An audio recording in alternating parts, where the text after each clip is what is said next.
The greatest cause of all. Every last Monday of August is National Heroes Day in the Philippines. It has been declared a holiday so Filipinos could take the time to honor the heroes of the revolution. Our national heroes died for a great cause, to liberate our people from Spain's colonial rule for more than 300 years. Today, let us take the time to thank God for our heroes who sacrificed their lives for a great cause.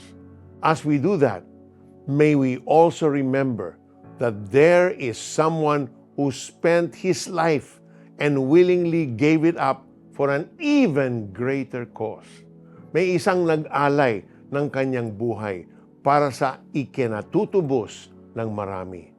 Jesus Christ, the only Son of God, made the ultimate sacrifice of dying on a cross in Calvary. The crucifixion was considered one of the most brutal and shameful modes of death.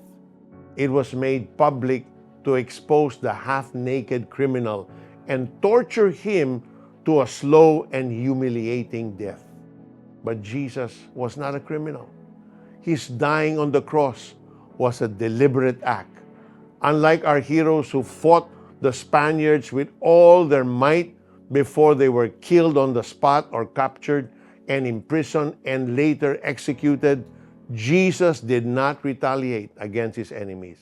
He knew that his death was part of a grand plan to save sinners from eternal damnation and bring them back to God.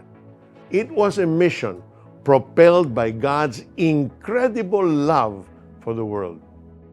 Friend, you and I and the rest of the world are the greatest cause that brought Jesus to the cross. All of us need to be ransomed from the grip of sin in our lives. Only Jesus can save us. Will you let him be your Savior today? Let us pray. Dear Jesus, please forgive me for my sins.